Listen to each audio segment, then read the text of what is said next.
Good day everyone. In this particular video, I'm going to talk about the first mistake, which is the 4 common mistakes made by undergraduate students. I am Gido Academy. I've been in the school system for years with a lot of experience as a student and as a school leader. Please sit back, relax, let's learn together. Welcome back. Like what I said earlier, there are 4 mistakes. Talking about the 4 common mistakes is called the first mistake, the financial mistake, the educational mistake, the health mistake, and the last one is the social mistake. So let me start with the first one, which is the financial mistake. The first thing I have here under the financial mistake: do not be extravagant in your spending. Don't be extravagant in your spending. Some persons, what they can't eat in their various home, I mean your hometown, maybe your dad, your mom, what you can't eat at home, when you get to school here, that's when you start eating that. Some persons, they only eat Christmas, maybe they only eat rice. If I say Christmas, they only eat rice only on Sundays or thereabout. But since they gain admission, every day rice. They buy what they don't even need. They buy what they don't. Whatever they desire, that's what they buy. It's very, very wrong. Don't be extravagant in your spending, because if you are extravagant in your spending, it will lead us to the second concept I have here, which is you are going to run out of money. And in school, that's the worst place to run out of cash. In school, don't even imagine that. Please avoid running out of cash. You can only avoid this if only you plan your spending. Another thing is that my definition of being broke should differ from your definition of being broke. Some persons, if they tell you that I don't have any money, I'm broke, maybe they have like 100,000 shilling in their account, while others, when they say they are broke, they are totally broke. So my definition of your definition of being broke should be changed. Being broke doesn't mean you have no money in your account. Please avoid that definition. You can give yourself a definition of being broke. Maybe for example, your dad sends you 50,000 for the month or for the week. I don't know how you are going to go about that, but you can tell yourself that whenever I spend this 50,000 to 10,000, that means I am broke. So the way you will behave if you don't have 5 naira, that is the exact way you should behave when that money gets to what? To 10,000 naira. Then the next one I have here: try to learn a skill. Try to learn a skill. University does not guarantee you job. It's not a guarantee that if you graduate today you are going to get a job. No. What university does is that it's going to expose you. It's going to connect you to a larger audience. So please, I want to beg you, try as much as possible to learn a skill. There is this thing I do say: if your parent is sending you 10,000 from home to any institution at all, whenever that money gets to school, it's going to depreciate to half of it. So if the money that was sent to you is 10,000, that means what you are going to receive, it will be 5,000. What I mean by that is that whatever you are buying at home, the price of it in student environment is kind of twice, sometimes thrice of that exact amount. Not all cases, some cases. So please, I want to beg you up, be very, very careful. Be very, very careful in terms of your spending. Not just that, learn a skill. And your skill should not be something that you use for free. It should be monetized. Your skill should be something that people will pay for. Not that you are plating here, you are doing for everyone for free. No. If you are plating here, make sure you can use that hair plating, that plating of hair, to feed yourself, to do 1 or 2 in the school environment. Then the last one I have under financial mistake is payment of school fees.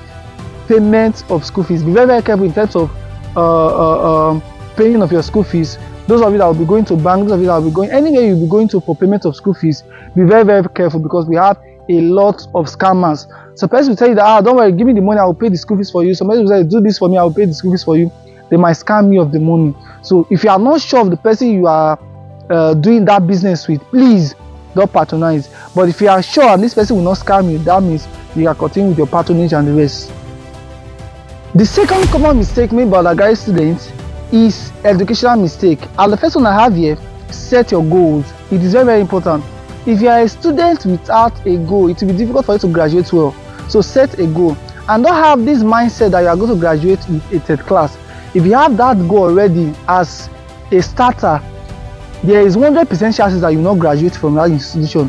So if you have a goal that you are going to graduate with a 2nd class, there is probability that you might even fall to a 2-1.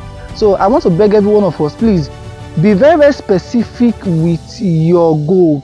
I'm going to have a 5.0. That's so broad. when I graduate. So your goal should be, first semester I'm going to have 5.0, second semester I'm going to, it should be specific and should be measurable. And please, when creating this your goal, when setting these your goals, make sure you work towards that.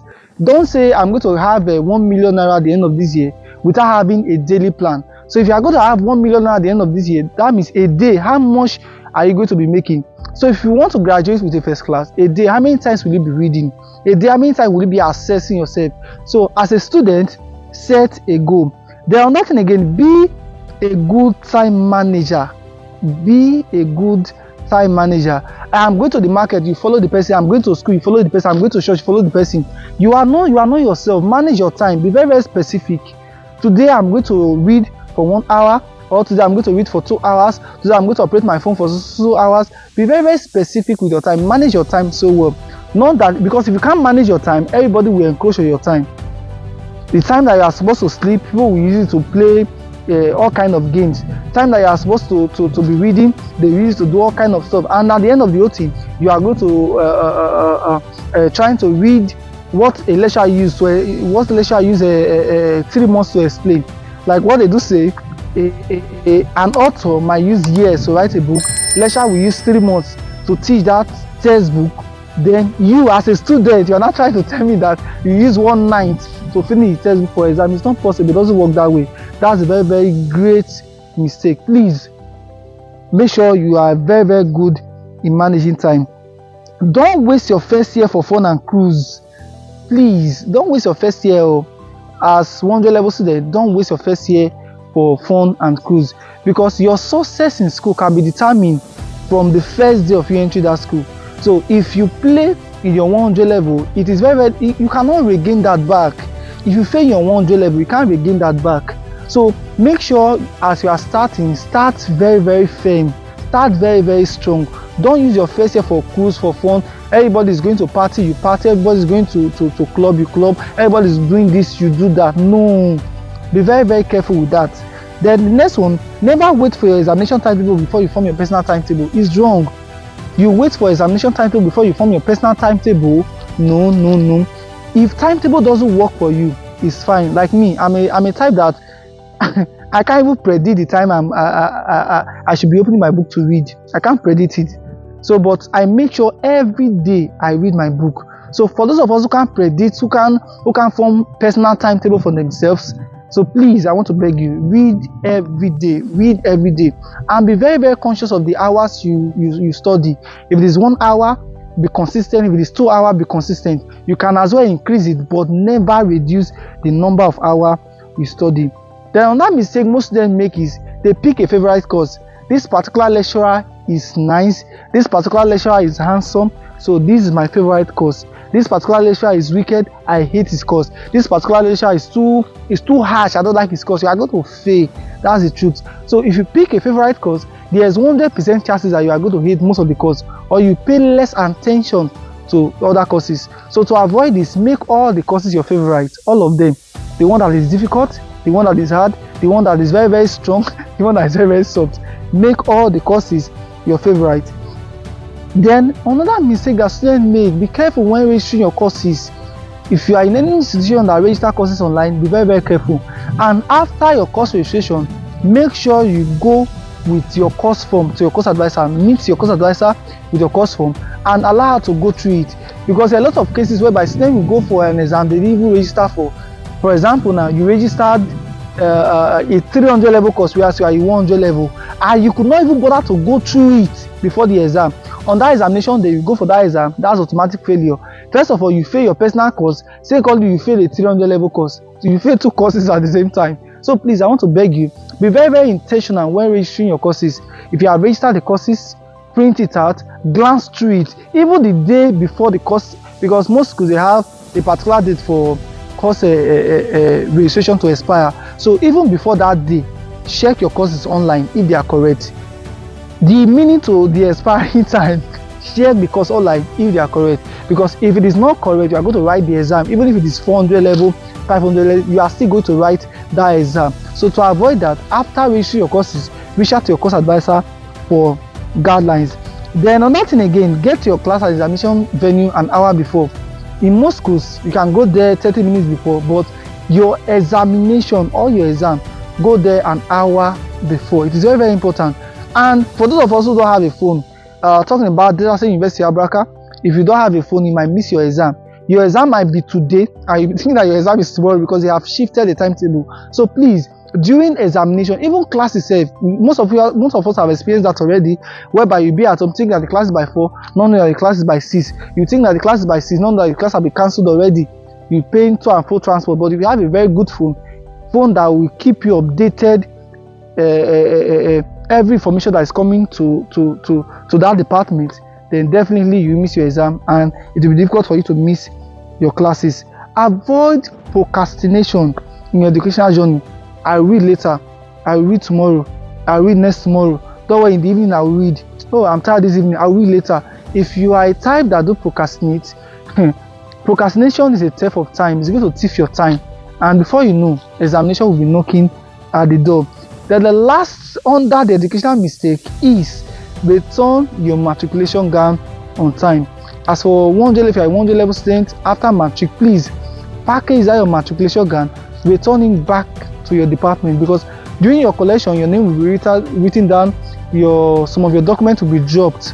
So after that matric, if you don't return that matriculation gown as at when due, you are going to pay a lot of money for them to accept that matric gown back, or there are a lot of consequences that are actually attached to it. You might lose your certificate because of just matric gown. So be very, very careful, or you might pay thousands of naira. What you collected for free, you might pay a lot of money while returning it. So to avoid that, immediately after your matric, arrange your gown and then return it. Still on the 4 common mistakes made by undergraduate students, the third one is the health mistake. Health mistake, which is very, very common among students. Like under the health mistake, the first one I have here: eat before and after class. Please, before you go for class, make sure you eat, and after coming back, make sure you eat as well. Don't starve yourself. If you have the money, eat. And if you feel like what you have is not enough, please, before you even leave home, drink water, drink enough water before going for class, and after coming back, make sure you eat very well before doing any other stuff. Then the next one I have here: visit the health center whenever you feel sick. If you are feeling like your body is not too strong, visit the health center. If you are watching the video maybe from any other institution and you don't have any health center there, go to the nearby general hospital, or go to any convenient place, any place that is convenient for you. So it is fine by any other person. Go there, go and do a medical checkup. If you feel like there's this part of your body that you are not really comfortable with, or you are feeling sick, you are feeling dizzy, you are not feeling comfortable, please make sure you visit your school health center. It's very, very important. Then the next one we have here: in all you do, which is the last one under the health mistake, in all you do, never fall sick during examination. If you fall sick during examination, it's going to affect you drastically, emotionally, mentally. It will be difficult for you to read. Very, very difficult for you to read. So to avoid falling sick during examination, make sure you do everything possible to avoid being sick during examination. Eat good food, drink water, buy fruit and eat, do a lot of exercise. But in all you do as a student, make sure you don't fall sick during examination, because the causes or the effect of falling sick during examination is very, very too much. It's going to affect your CGPA. It's going to affect you in a lot of ways. So please, I want to beg you all, avoid being sick during examination. Still on the 4 common mistakes, I've explained the financial mistake, I've talked about the educational mistake, the health mistake, and the last one, which is the social mistake. Under the social mistake, the first one I have here: be careful of the kind of friends you keep. Like this particular adage, show me your friends and I will tell you who you are. There are a lot of great minds in school. Those who want to become a medical doctor, presidents are in school, lawyers are in school, teachers, great teachers, lecturers are in school already. I mean students. So if you feel like this particular person, if you pick anybody at all as a friend, if you choose anyone as a friend, it's going to influence you positively or negatively. There is this thing I do say: don't allow your friends to choose you, be the one that will choose your friend. So be very, very careful. Don't just say this person is calling. I don't call people friends because they call me friend. So my definition of friendship might differ from your definition of friendship, but please Never go with this general definition of friendship. Don't just accept people. Don't accept everybody, but those that you should call your friends should be very, very limited. Very, very limited. Dress well to class. Who you say come on, I have here. Dress well to class. The way you dress will determine how you will be addressed. If you dress very calm, very cool, you'll be addressed well. If you dress like something I don't do, you'll be addressed that same way. Be very, very careful the way you dress. So classes, some lecturers might not accept most of our dressings. So even to exam, you can be embarrassed in exam. They can even send you out of the exam hall, depending on how moral or depending on the standard of that institution. Then the next one I have here: build a good network on campus. Build a good network on campus. What kind of network am I talking about? Your friends on campus, they will be the one that will help you outside campus. So if you create a lot of enemies on campus, who is going to help you outside campus? So there are a lot of cases whereby this person was my friend, and at the end of the whole thing, I started working for him, bless my life, stuff like that. There are a lot of stories like that. But if you don't have good network, good connection on campus, it will be very, very difficult for you outside campus. There are senator children on campus. There are lots of councillors children, barrister children, doctors, this, that, teachers, lecturers, all professors, all of them are in school. So what you have to do, make sure you are close to them. Make sure you have them as part of your network. There are some persons that will just be, there are some friends you can have for life. There are some friends they will just play a very prominent part of your life, then they will leave you. So be very, very careful about these people. Make sure you have a very good networking on campus. Then the next one I have here: do not overcommit to every activity on campus. Don't overcommit. They are doing a party in school. You'll be the first person to go there, you'll be the last person to leave. Is that your primary aim of coming to school? Don't overcommit to every activities on campus. Never do that. If they are doing this, you can just go there, do the least you can do, then leave there. Not that you'll be the first place that will be there, you'll be the last place that will. Whenever they are doing party in school, if your name is not mentioned, if you are not there, that means there is no party in the school. It is very, very wrong. Your primary aim of coming to DELSU or of coming to any institution at all is to learn. So the question you should ask yourself is that, if my dad should see a footage, if there is a CCTV camera that is linked to your dad's room, and your dad is seeing a footage of what you are living, the exact life you are living on campus, is he going to be impressed? Will he be happy? So the answer is no. That means if you change your routine here on campus. Then the next one: never mistake Obiaroko for Obiaroko. The two actually sound the same, yeah, but Obiaroko is on campus while Obiaroko is a town. The two are the same thing, but please take note. If you're on campus, you can tell it back to the shuttle, any other means of transportation we have there, that please take note.